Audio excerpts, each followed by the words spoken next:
Сәлем балақай. Бүгін біздер математика сабағынан 50-ші сабақ сандарды қосу және азайту деген тақырыпқа берілген тапсырмаларды орындауды жалғастырамыз. Сабаққа дайынсың деген ойдамын. Олай болатын болса, суретке назар аудара қой. Суретте неше сөзін пайдаланып сұрақтар құрастыр дейді. Кәне, үстел басында неше адам жайғасқан, неше адам орналасқан? 1, 2, 3, 4, 5, 6. Барлығы 6 адам бар. Келесі, ақ түсті неше тәрелке бар? Ақ түсті 4 тәрелке бар. Келесі, көк түсті неше тәрелке? Көк түсті 3 тәрелке орналасқан. Баланың алдында неше бауырсақ бар? Баланың алдында 5 бауырсақ бар. Осы сияқты суретке қарап отырып, өзіңде бірнеше сұрақ құрастырсаң болады. Енді астындағы тапсырмада сандарды теңдей 3 қосылғыштың қосындысы түрінде жаз дейді. Бұл жерде бауырсақтар. Бірінші тәрелкедегі бауырсақтың саны 60, екінші тәрелкедегі бауырсақтың саны 30. Енді біздерге барлығы бұл жерде қанша бауырсақ бар екендігін біліп алу керек.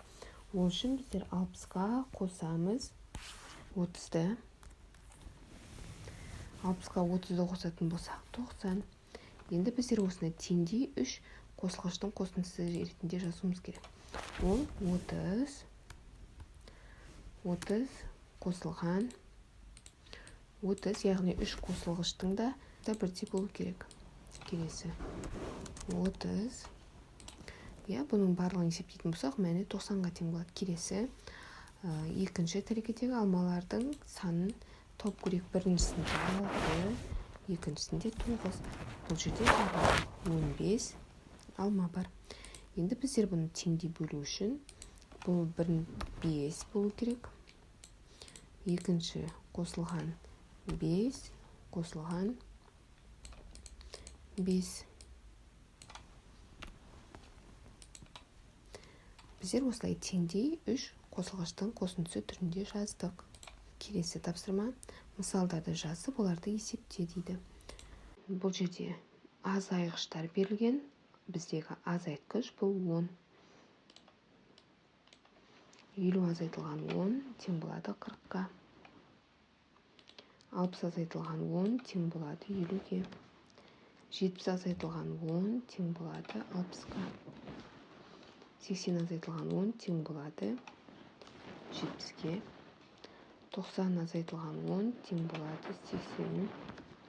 100 азайтылған 10 тең болады 90-ға. Бұны қалай жазу қажет? Дәптерге 50 азайтылған 10 тең болады 40. Келесі, 60 азайтылған 10 тең болады 50-ге. Осылай бірінің астына бірін жазып қалдыра берсең болады. Осылай дәптерге жазып орындасаң болады. Келесі, бос орындарға тиісті сандарды қой. 100 шығу үшін біздер 60-қа нешені қосу керекпіз? 60-қа 40-ты қосамыз. Келесі, 100 болу үшін бұл жерде 60 болу қажет. Келесі, 90 болу үшін 60-қа 30-ты қосамыз, немесе 30-ға 60-ты қосамыз. Келесі, 80 болу үшін 60-қа біздер 20-ны қосамыз. Келесі, 20 санына 60-ты қосамыз.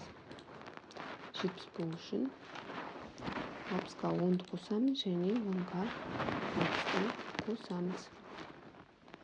Осылай біздер бос орындарды тиісті сандармен толтырдық. Келесі тапсырма. Бір бағанның мысалдарын есепте, сыныптасыңмен дәптеріңді алмастыр, және оны тексер. Бірге орындап шығайық.